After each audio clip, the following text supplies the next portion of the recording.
Hey, welcome to the Back Chatter Podcast. I am Brian, joined as always by my co host, a man who was very upset that we couldn't play our team match yesterday because of the weather. Yeah. Adam, have you recovered? Yeah, it's gonna be okay. It's gonna be Okay. okay. It was rough though. I'm like a child when it comes to rain on the golf course. I remember sitting at Mojalaki Golf Course in Franklin, New Hampshire. I was like 9, 10 years old, some of the first times I was playing, and waiting out rain and just hating it. Just hating the trapped feeling of being in that clubhouse. There's nothing you can do to change the weather, and I still feel that way when it rains on the golf course. Yeah, we were about 10 minutes away from Honeybrook yesterday. We were warming up. I was getting a lesson from Jason Nickel, which I'll talk about in a little bit. And it was raining, and then it stopped raining, but the forecast didn't look good. But you were ever the optimist. You were like, I don't know, Brian. The sun's out right now.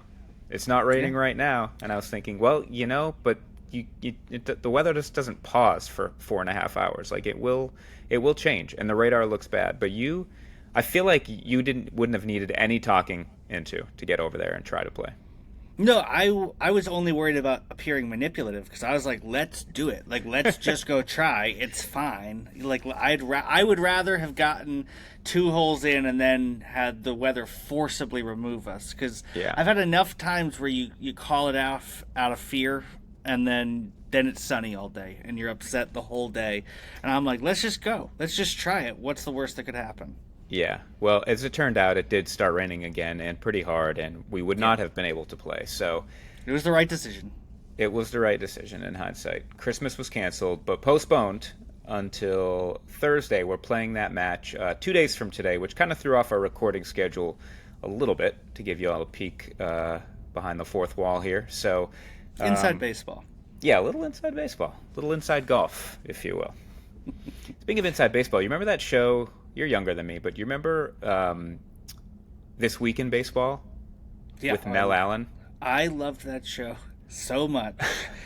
Remember watching Red Sox Yankees games 1 o'clock on Saturdays, and that would come on right before it. And it Right was before. so good, Yeah. so good. I lived for that. Oh my gosh, that theme song would come on, and I would just get so stoked. It was like, for me, it was sort of right. It was during the heyday of Sports Center, obviously before any type of DVR or anything like that. And I almost felt like I didn't really know when it was going to come on, but when it did, it was like my brother Josh and I just camped in front of the TV. For some reason, I was thinking about that this morning. That was like, I loved baseball back then. It's lost a little bit of its luster for me Yeah, these days. I can't believe the role baseball has in my life now. It's outrageous because it was all my whole identity was baseball from 5 to 18 years old, Yeah. and now I it's like maybe my fourth favorite sport right now. Yeah. Do you remember this almost assuredly predates your TV watching. Do you remember the baseball bunch? No, it sounds stupid. Okay. No, no, I do not remember the baseball The bunch. baseball bunch was the show that was starring Johnny Bench. It was basically like an instructional. They would have like little leaguers on, and they would and it had its whole theme song. We got a hunch you'll love the baseball bunch, da da da do. And then at the end, like the San Diego chicken mascot would always do some kind of hijinks. Anyway, I'll have to send you a YouTube clip. That I've seen clips of Johnny Bench with little leaguers, and I'm sure it's obviously from that show That's what it was from. or from To Catch a Predator. And Oh, starring Keith Huck, Morrison. Huckleberry. Oh. He's breaking out a Keith Morrison impression. My brother-in-law Michael does an amazing Keith Morrison impression. It's like our favorite thing to do. That's so funny. Inside baseball, we had to switch topics for this week's podcast. We didn't want to deprive y'all of us talking about golf, so I had the idea that maybe in a few weeks we would sort of do a halfway point sort of progress report on our golf games. So we're just going to move that up a couple of weeks. And we do the transparency check-ins where we sort of talk about the Bag Chatter brand and the numbers, and we do talk a little bit about our golf goals and that. But I want to specifically focus in this episode on our golf games. and kind of where they're at right now, like an honest look. We take an honest look at our golf games, where they're at, and maybe even make some predictions for the second half of the golf season.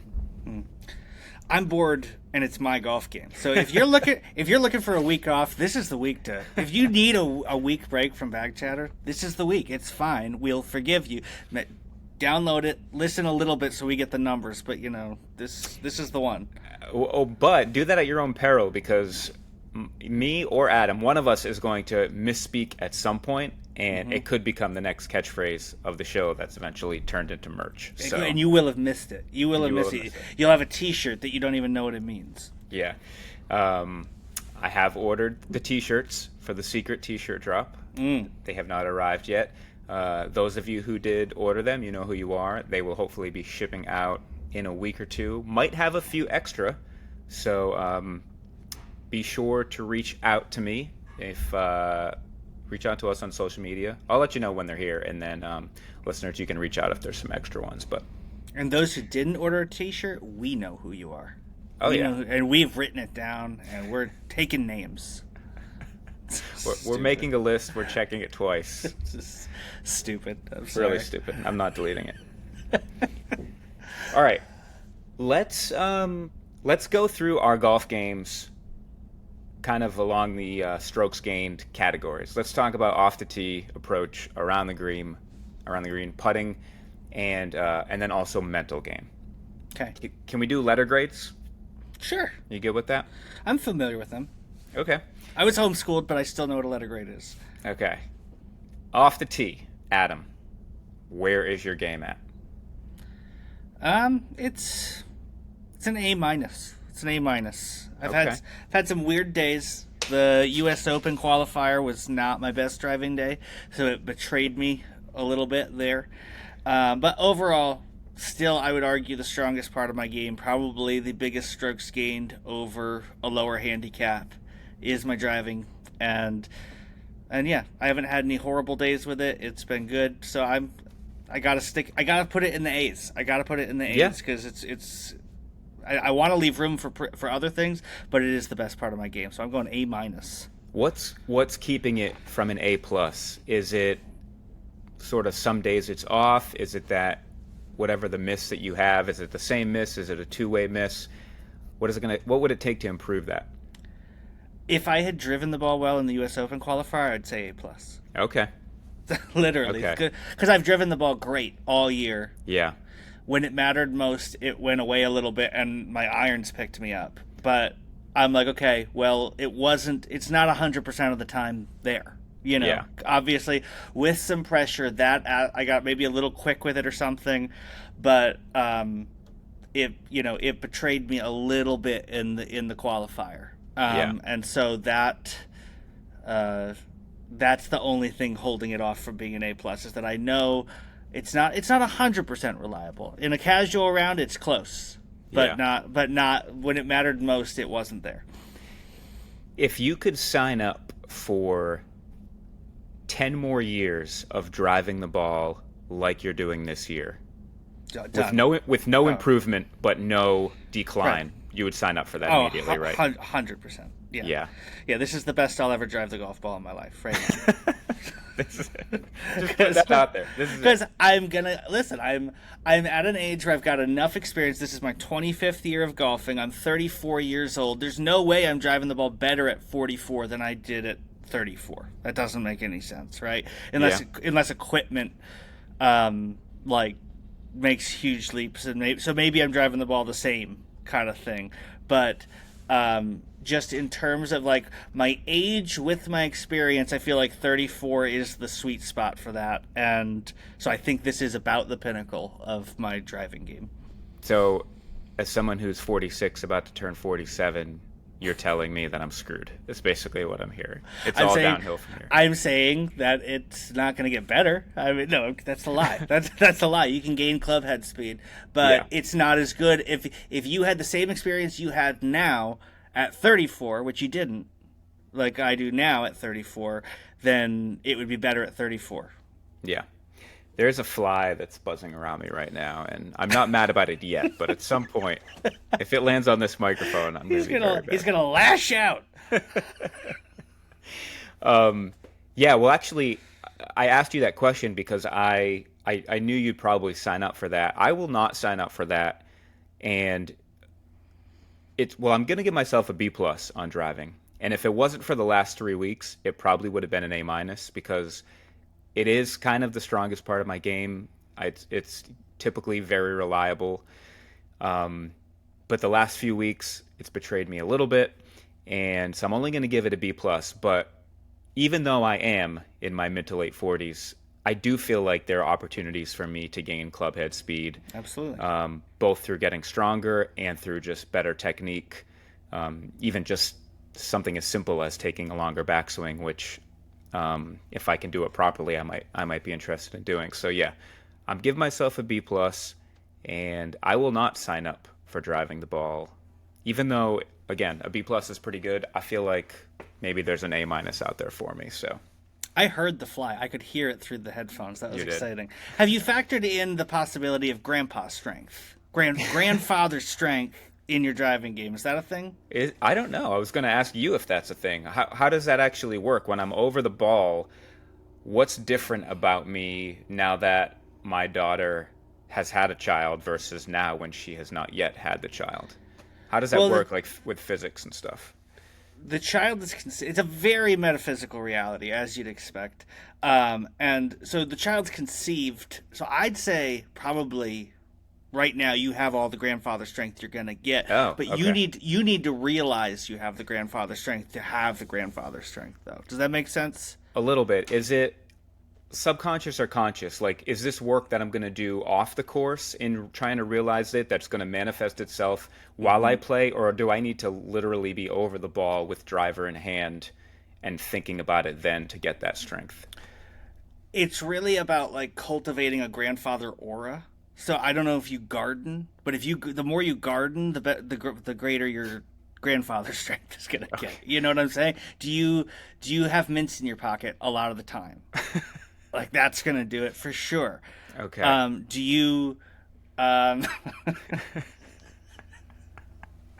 do you do you just talk a lot when you're on the golf course? Do you strictly talk about course management like my grandfather did? These are all grandfatherly things that will all cultivate your grandfather strength. Do I routinely make out with a grandmother? Is that another thing that potentially? But yes. So you are Okay. doing that. You are doing that. I don't know how frequently you and Erica are getting your smooch on, but Yeah. the more you do, you know, that grandmother power will actually, by osmosis, increase your grandfather power. Okay. I'm gonna put some sexy music on. I'm gonna use some mouthwash. I'm gonna tell Erica, we're making out tonight, but it's not for anything in the moment here. This is so that I can hit the ball 295 instead of 280. I think she'll agree. No, my strokes gain gardening is 0. Man. My mint game is very weak, but this means I've got a lot of room for improvement, I think. No, yeah, no. It's there's obviously something. There's a well to be dug there. That's what Okay. I'd say. Yeah, my daughter is due at the end of October, shortly after your wife is due Yeah. with This Teddy's bit- little sister. This bit would have been even worse if your daughter wasn't pregnant. If this was just fully theoretical, really would have sucked. It was pretty bad as it was, but like if she wasn't pregnant, we'd have a real problem. We've Yeah. got a gender reveal party coming up this weekend. We're going with a bunch of cupcakes. All of them have yellow or some type of cream filling. One of them has pink or blue filling, and apparently everybody's going to take turns eating a cupcake. We're not going to know which cupcake is going to be the one that reveals. Unfortunately, you're not invited. Otherwise, you might have been the one to reveal the gender. But Honestly, I've gone to a few, and I never want to go to another gender reveal party ever. It's like gender reveal parties are, they're for people who love Hobby Lobby jokes. There's a cross correlation between those two things. yeah, No, that's not true. I'm very excited because it's my because first. it's your Because grandchild. it's my grandchild. But outside that very close circle, yeah, I could probably skip the party and you could just put it on Instagram. I'm not criticizing. To be clear, I just am so glad I'm not invited. You know. Gotcha. Gotcha. All right. Moving on. Strokes gained approach. We are on message today. We are. Just really on message. Well, where you at? Tell me about your approach game. Strokes gained approach is an interesting one. I would say I'm gonna give it a C. I'm gonna give it a Okay. C, but it's the thing that with all the practice I've been putting in has improved the most. I'm hitting my irons more solidly than I have in a very long time. I'm hitting a lot of greens right now. I want to leave room for improvement there because I feel like it's on the up, you know? So I feel like I'm figuring stuff out. I feel like this is going to be a strength by the end of the year. Where so like it's I talked about not feeling like the irons I'm hitting are correct. That may still be true, but I'm hitting them pretty solid right now and all this stuff. So like I'm going to give it a C because I have complained about it in the past, and it hasn't just radically changed, but I do feel like we're moving in the right direction. We've got an iron fitting scheduled for you in two and a Yes. half weeks. Are Yes. you still excited about that? Do you still want that to happen? Yeah, yeah, absolutely. Because Okay. and I want to be hitting the ball great when I go into that thing. So the better I'm hitting these irons now, the more accurate I feel like, or the more helpful I think the fitting is going to be. Yeah. I don't know if that's how it works at all, but that's what I'm going to say. No, I think so. What about some of the longer clubs in your bag? You carry what, one hybrid and one three wood right now? How you feeling about those? Great, great. Those have been good. I'm going to give them. I'm going to give them a B plus because Okay. I've said this before. The three wood could be my favorite club in the bag. I hit it almost as far as the driver. I can get my three wood out there 285 pretty comfortably. Yeah, it's crazy. It's just something, and when I hit it, it's much more consistent than my driver, even, which I feel is pretty consistent. It just doesn't have the dispersion that the driver has just by nature, but there's a top in that club. It's the only bag in my or the only bag in my club. It's the only club in my bag that I stand over the ball and I'm like, I could heel top this, and I've done it 3 times this year. It's the only club I've topped all year, basically. So Yeah. that's where I'm at. Where are you with your approach and your longer clubs? My approach is a C plus right now, and Did you just price this right me? Because I said C, so you just wanted the C plus just to yeah, just these to. these have been written down for the past hour. Gotcha. I'm a field player. I'm just out here flying by the seat of my pants. Almost with every single one of these categories, I still believe my best golf this year is ahead of me, but I kind of peaked a month ago, and it's been a little bit downhill since. So again, like with the approach, I might have said B minus, but I'm at a C plus right now. I've had a few rounds where I'm just getting flippy at impact, I think, and like it takes me 13 holes to realize that every approach I've hit has been one club short, and maybe I'm not hitting my clubs as far today as I usually do, that kind of thing. That's been pretty annoying. So your pattern recognition D minus.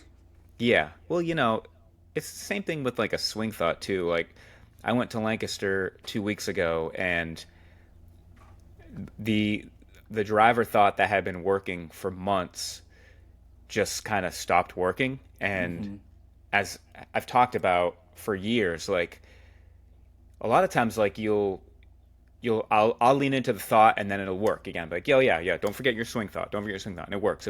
And then one round it doesn't, but like I don't realize that it's not working. So it'll be like on the third hole, come on. Buttery fade, get through it. Whatever the thought is that seems to have been working for the past couple of weeks. Buttery fade, get through it. And it doesn't work. And then it doesn't work on the next hole. And then it doesn't work on the next hole. And then I'm driving home angry because I drove the ball poorly. And I was like, oh, you know what? Probably that swing thought expired and I should have tried some other feel. That's how it works for me. I don't know if that's how it works for other golfers. But same thing with the approach game. Some of these rounds, I'm just like, oh, maybe there's more wind than I thought, or oh, you know what, I just didn't flush that one. And then I think it comes down to some flaws in my swing, which I've talked about a little bit already, and which is why I am working with Jason. So yeah, give myself a C plus for approach. All right. Seems fair. Longer, like, so you have a hybrid. You do not have a 3-wood, do you? Correct. Right? I have a 3-wood and a 5-wood. Oh, right. I'm thinking of your old bag. I'm not forgetting the Yeah. major changes you've made, even though I play with you all the time. And I'm self-absorbed. That's really what it comes down to. No, right. 3-wood and 5-wood. So how do you recently got the 3-wood and the 5-wood. How do you feel about those clubs as they've progressed? I love those clubs. I would give them a B plus. I feel great about them. Especially off the tee. In fact, I feel like there's been a few times over the past 6 weeks I've gotten into trouble because I've hit them too far. I can, like that 5-wood, I hit like 210, 215. I had a round at Wyncote where I was playing a long par 3 that was playing like 200 and it was into the wind. And I thought, oh, this 5-wood might be good if this goes 210, 215 normally. And I hit the thing like 215 into the fan, into some tall grass, took a double, got angry. But outside of some of those, that's what I do now. Outside of some of those long misses, that fly is still around, by the way. There it is. I feel great about those clubs. Those clubs, very well, I could look back at the end of the year and it's like, list the top 5 biggest like improvements, changes to your game this year. Even top 3, those 2 clubs, that fitting that I did at Titleist, I believe will 100% be in there. Like that 3-wood that I can hit that maybe like 240, 245. That has been a game changer for me. And especially, at Honeybrook, I feel like I'm breaking out that 3-wood and 5-wood a handful of times on the back nine. So, yeah. I'm hoping that fitting for me is a similar experience where it's like I feel like I'm playing well right now, and I feel like, I've had a miraculous fitting experience with my driver. You have loved your 3 and 5-wood. I'm hoping that the theoretical switch of irons at some point could be a similar, like, how did I even play golf before this kind of experience. Yeah, I'm hoping we have that really good problem to have where you're like, I don't want to hit these old Titleist irons again. I want brand new Titleist irons or whatever you get fit into. I want you to be going home immediately, going through your entire Drew Lock football card collection and listing all of them immediately on eBay to start raising money for these irons. They're all PSA 10s. If anybody wants a lot of Drew Lock PSA 10 rookie cards, talk to me, okay? I'll sell them for 43 cents a piece. Okay. You'll need to sell a bunch to get some irons, I think. But yeah, I've got a bunch, don't worry. Before we move off of full swing, I did want to ask you, you've been on the simulator a bunch, and we even noticed this yesterday when we were messing around at the Top Tracer. What is your average swing speed, would you say, with the driver? I know they don't give you club head speed. You can kind of reverse engineer it from ball speed if you consider like a 1.5 smash factor, but you're like in the what is your ball speed even typically? I don't know what my swing speed is. I haven't seen my swing speed since the driver fitting. And that one at the driver fitting it was like 117 to 118. A couple times. It was often 115, 116, but there were some higher ones at 117, 118. And then so my ball speed is pretty consistently between, like with a driver, between 155 and 170. I've had in hundreds of drivers on the simulator, I've gotten up to like 176 a couple times, really going for it. But it's in the 160s is a general rule. Okay, so yeah, like if you have a 1.5 smash factor, then 175 is like a 118 swing speed. So I've got room to grow on the You're probably right in there. I would say 95% of your swings are like between 113 and 117, and that is man, I'm like probably all of mine are between 103 and like 107. So I'm probably 10 miles an hour slower than you. I don't like that. I don't like the way that feels, Adam. I don't like it Yeah. at all. We've debated not debated because you've only been encouraging of the idea. It's an interesting idea to me. I've always worked on everything but speed because I've always had some degree of speed. It's Hmm. an interesting question to me to be like, what if like this winter I did one of the speed training things and actually tried to take a strength and make it more of a strength? How Yeah. much room do I still have for improvement? Could I have 122 swing speed? I have no idea. Could I be carrying the ball 300 yards consistently? Maybe. I don't Yeah. know. But that's an interesting question to me that I'm going to consider in the off season. I'm not going to do that mid season. Yeah. Swing speed is interesting to me because you cannot look at a person's body and make any guesses about what their swing speed would be. Like you can't. You just can't. Like you could look at a guy who's 6'4" and super strong. If he doesn't know, if he's never swung a golf club before and he's not that athletic in that way, he's not going to have great swing speed. And at the same time, you could look at somebody who's shorter and doesn't look like they spend time in the gym, but if they know how to move their body in a golf swing and generate speed, like it's so I feel a fascinating. little attacked right now. I feel a little. Yeah, I'm trying not to take it as an insult, but it sounds a lot like an insult, so I'm just gonna. I got halfway through that sentence and I was like, I hope Adam doesn't think I'm literally talking about him right now because that was not the intent I when I talked started about this my sentence. swing speed, and you're like, it's funny how obese people can also swing fast. All right.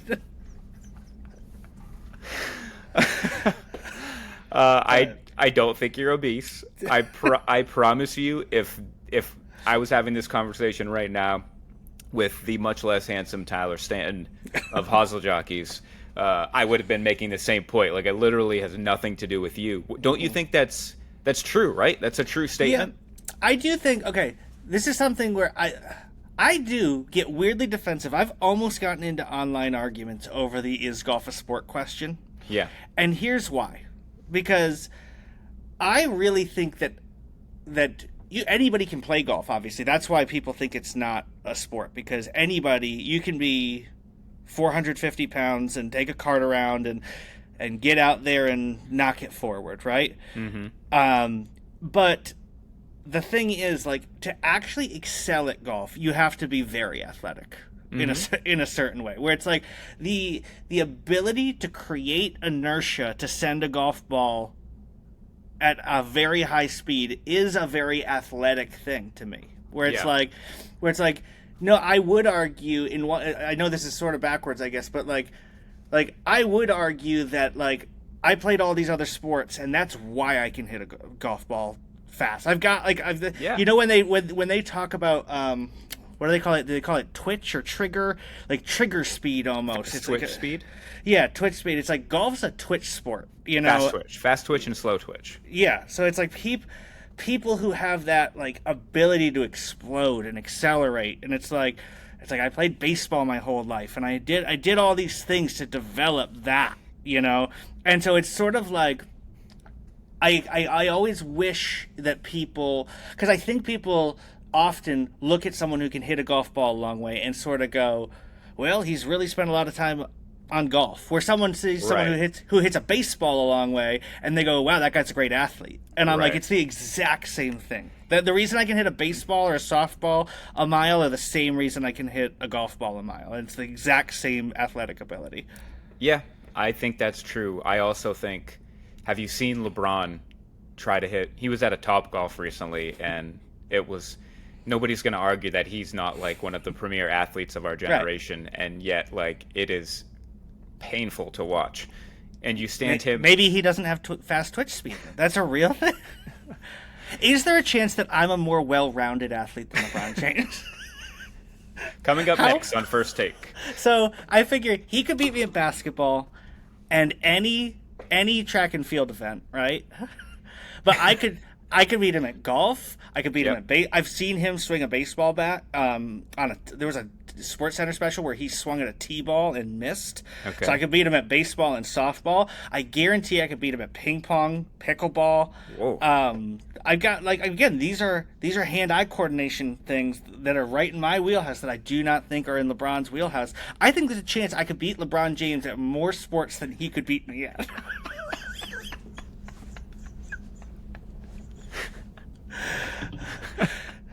And if you count track and field as one sport, then I think it's a done deal. It's Wow. a done deal. You truly believe this? I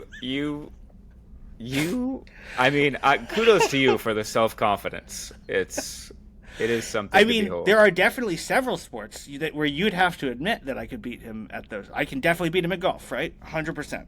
Yes, 100%. Okay, so And that was kind of my point. Like, stand him up next to John Daly and be like, who can hit a golf ball farther? And it's like, it's now obviously those are pretty extreme examples of a super fit guy who can't swing a golf club and a super unfit guy who is one of the best in the world at swinging a golf club. But that was kind of my point in the whole thing. But Yeah. I love that we got to this spot where you're basically challenging LeBron to it's sort of all like sports. it's sort of like an all sport decathlon where it's like Yes. we're gonna take all the sports and each one counts individually. Badminton, I get a full point, like he gets a full point for basketball. So it's gonna be This is, if there's any screenwriters listening right now, this is an incredible plot for a Disney movie where somehow LeBron stumbles into a recording of this podcast and is like, I'm challenging this guy. yeah.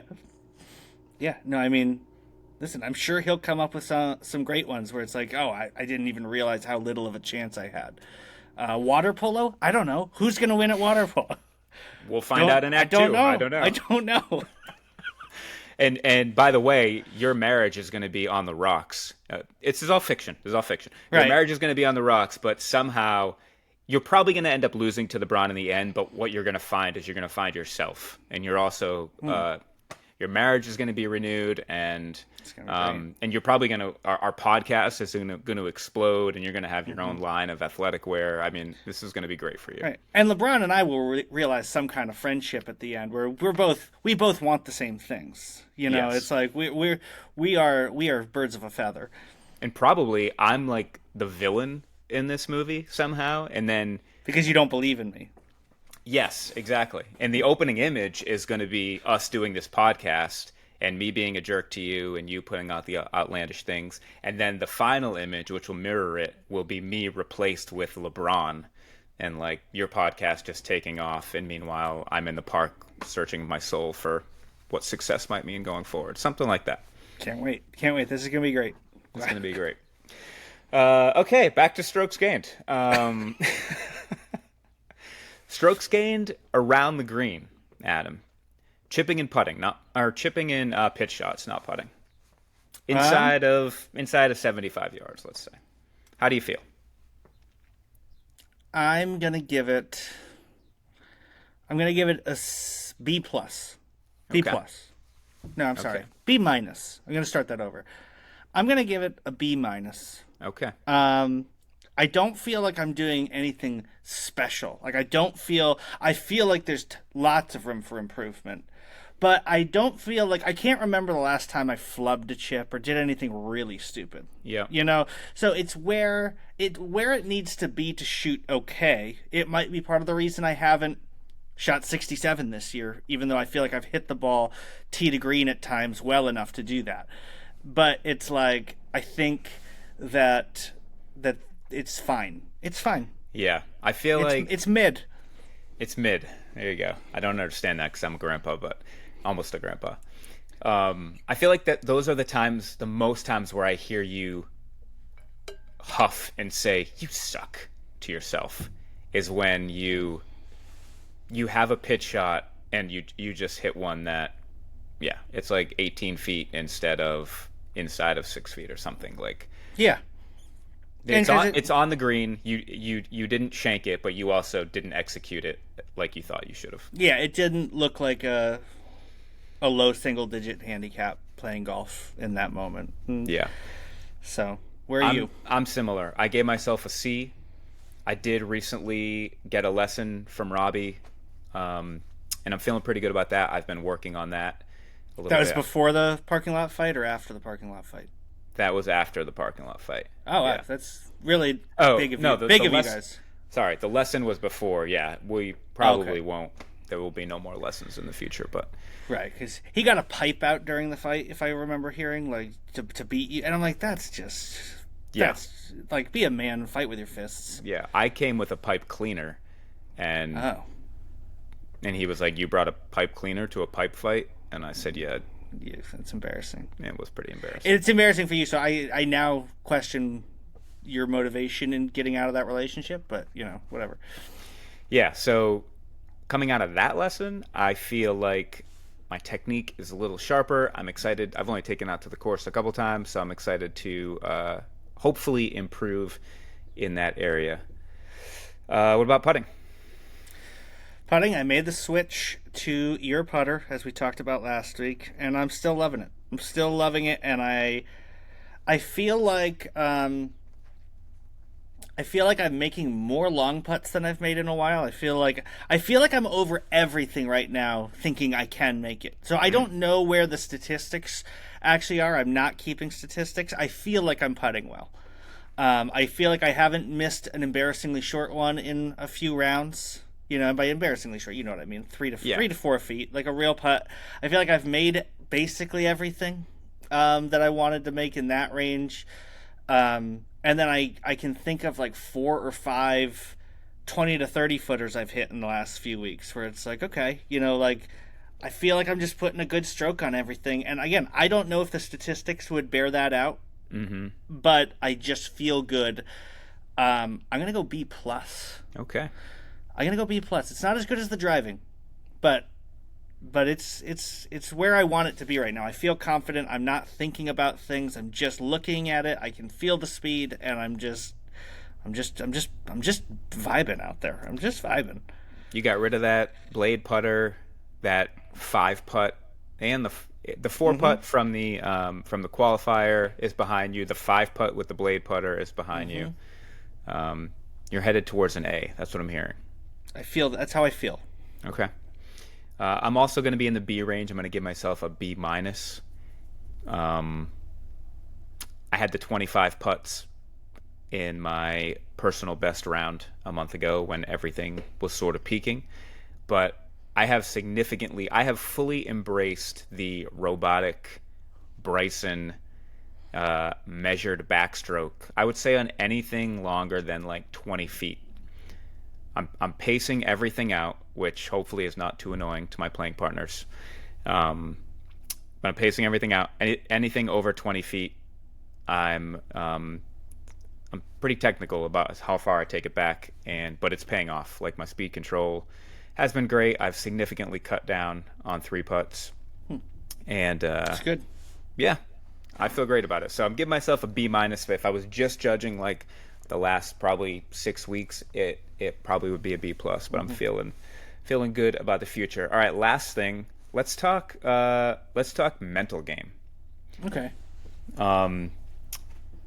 Yeah, let's talk mental game, which I'm gonna say could encompass sort of how you're handling yourself out on the course, Okay. and also just sort of how you feel about your overall game. In fact, on Chasing Scratch recently, Mike, in fact, the title of their last episode was "How Good Are You?" because Mike had read that or something. He threw that to Eli, that question of "How good are you?" So maybe that's a good question for us to steal and talk about. How good are you, and how is that translating actually on the course?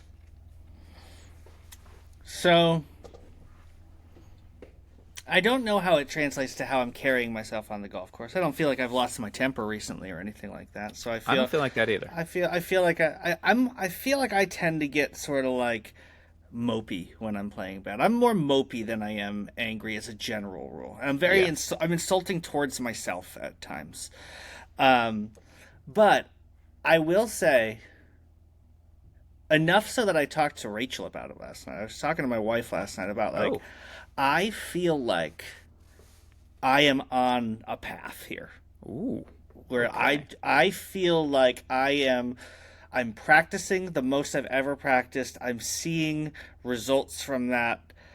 And even though it hasn't fully come together this year, I feel like my ceiling is so high right now. And I feel like my floor is so high right. It's like if I had to analyze my ceiling and my floor right now, I think I'm playing the best golf of my life, even though the scores aren't there. So I might just sound like an idiot when this doesn't come to fruition at all. But I feel like from a ceiling floor standpoint, I am I feel like I could in the next year flourish as a golfer. Mm. That's where my mindset is, where it's like I could realize a new level. Okay. Um, and I haven't felt that in a number of years. I got to I got down to like a 4 at like 24 years old. I'm now 34 years old. I got down to a 1.1 was my lowest. Now I'm back up to 3, and I'm like, but I feel like um for the first time since almost back then, I'm like, yeah, if there's a step to be taken here and I'm gonna take it. And that's my mindset throughout my bag, and I feel good. I feel excited about golf right now. So we talked about at some points this year about feeling like a fraudulent five or a fraudulent two. You're Hmm. saying you've gone the other way at this point. You believe your handicap is lagging behind your potential and your talent, if I Yeah. may be so bold to say that. Yeah, and I don't want to sound cocky about that because I'm not claiming anything special here. It's Right. just that I'm putting in enough work, and I do think I have enough general talent at the game that it's like I was a 1.1 last year without any of the work I'm putting in this year. Hmm. And I'm like, okay, I'm putting in enough work right now that I should improve, and I feel those improvements. And if there was a stretch of golf where suddenly for 20 rounds I was a plus 1.5, I wouldn't be surprised. I'd be like, yeah, that makes sense to me. Yeah. That's what I should be. That's that's the kind of investment I'm putting in, and I'm reaping those rewards. And so you had this really vulnerable heart to heart open moment with Rachel last night. How was that received? How did that go? It was good. She How deeply did she care, or how deeply did she not care at all? I don't think she could, no matter how hard she tries, care about golf. Yeah. So I think it was like talking a foreign language to her, but she was happy to see me excited. It was like a dog who found a bone, and you're like, I don't share your excitement for this bone, but I'm happy that you're happy. So she wasn't asking any specific questions about anything I was saying. I'll say that, but She was but like, so your face to path has been a lot better lately, is what you're saying? no, there's a lot of that's good. Um, Yeah. but it's just something I don't know, and I've never felt this way about it in since again I felt there were times in the past when I did feel like I'm going to improve, and then I did. I got from a 12 to a 4 in a couple years, and stuff Yeah. like that. But this is the first time since my early 20s where I'm like, I feel this, I feel it in my body, like I'm going to. I really believe I said this a couple weeks ago. I guess maybe a little bit of this sneaking out before I had realized it in myself. I said a couple weeks ago I was like, I think there's like a 66 in my body. And I Mm. think it, and I'm like, I think there is. I'm routinely right now shooting around par on 9 holes, Hmm. and I've shot under par 3 or 4 times at Honeybrook on 9 holes, and it's just like, but never matched with the right nine. And I'm just like, no, there's absolutely a 33 that I'm capable of. Yeah. And it just kind of needs to be the right day and to have it just happen, So yeah, I feel like I'm sounding a little cocky, but I'm not. I'm not trying to. I'm just excited because Yeah. I feel good things happening. I love it. I love to hear it.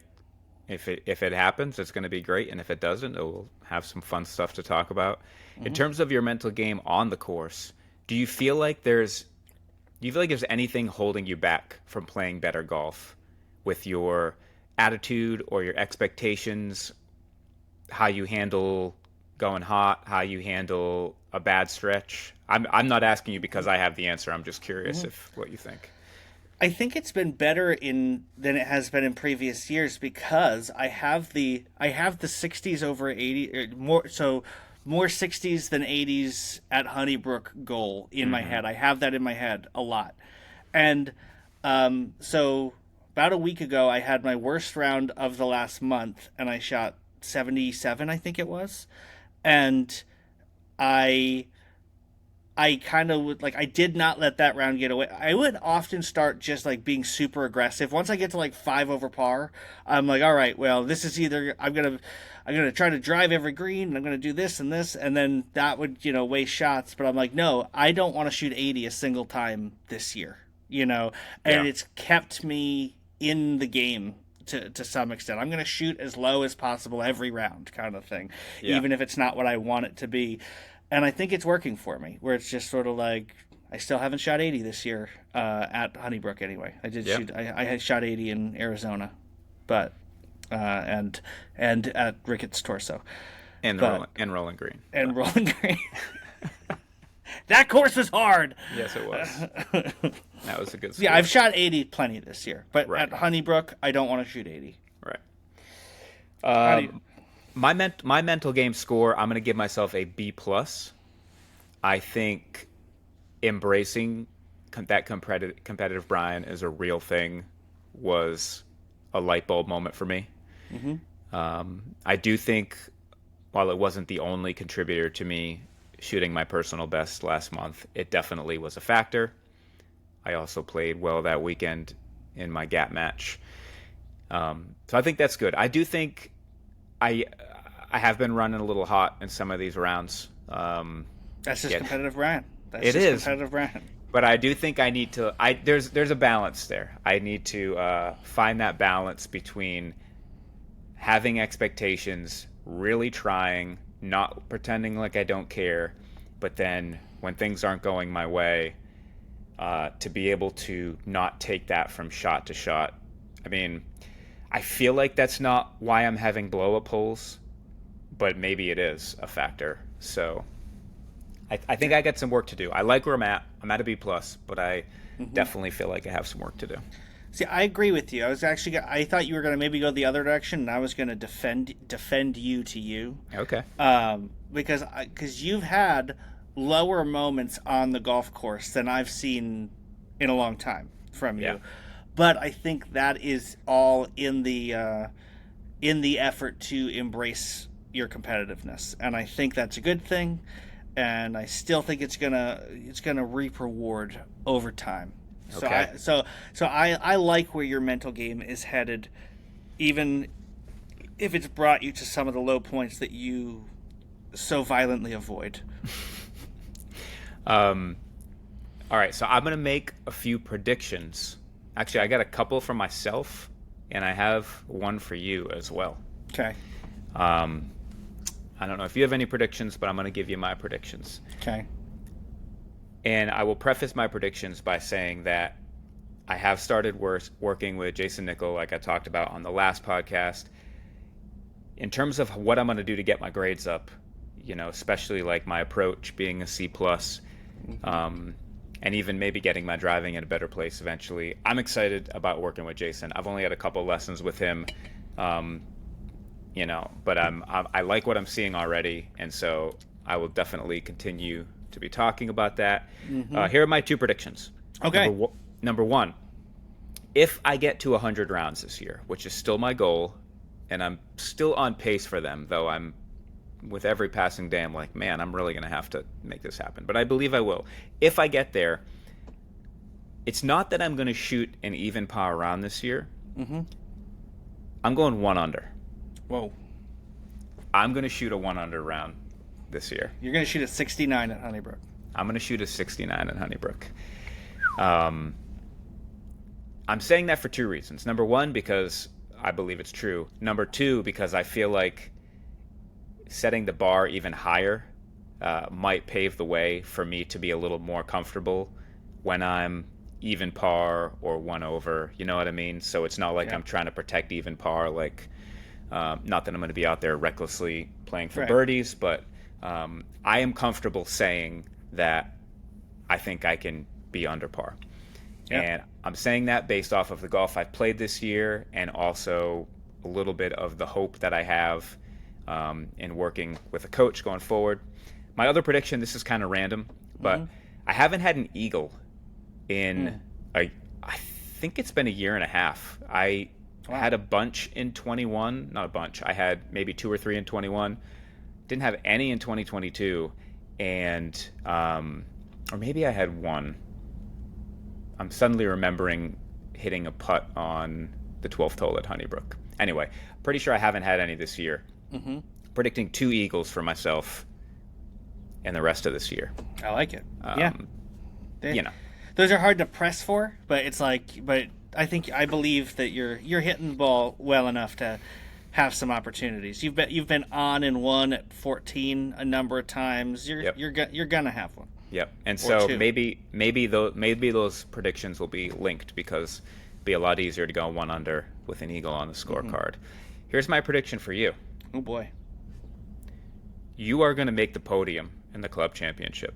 the podium. Oh, top 3, Yes. huh? You are going to top 3 in the club championship. And I think you're going to have a better day 2 than day 1. Yeah, I hope so. That, That's what I think. yeah, it would have been last year's implosion. If you'd reversed those rounds, it would have felt a lot better. Yeah. If the 72 had come the first day, or the second day, I would have felt a lot better. So I would love that. And I am, with all the stuff I was just saying, I feel my hopes getting up in a good way. Not even hopes getting up. Just my attention is really set on some of these events, whether it's this Philly Open qualifier Monday or whether it's, the club championship, where it's just like, yeah, there's no reason I shouldn't be able to do that. So it's not that I will, it's not that it's automatic by any means. But I think for the first time in my life I feel this like, yeah, you're capable of it, and there's not the nerves that have always been there in the same way, and so I can. So why not? Yeah. Like it can happen. Yep. So I appreciate that. I appreciate your prediction because it makes me feel better about my internal hopes. Yeah. This is the part where you then say that you predict that Ryan, I'm going to podium in the net club championship. That would be a backhanded insult if I said that. I said that.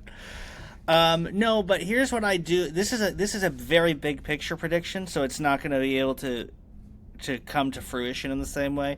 I'm just excited because not very long ago, you didn't get into golf nearly as long ago as I did. So you got very hot on golf when you started the Hustle Jockeys podcast. You were doing all this with Tyler, and then not very long ago, maybe a year and a half, 2 years ago, I feel like if I had asked you, "Is your best golf in front of you?"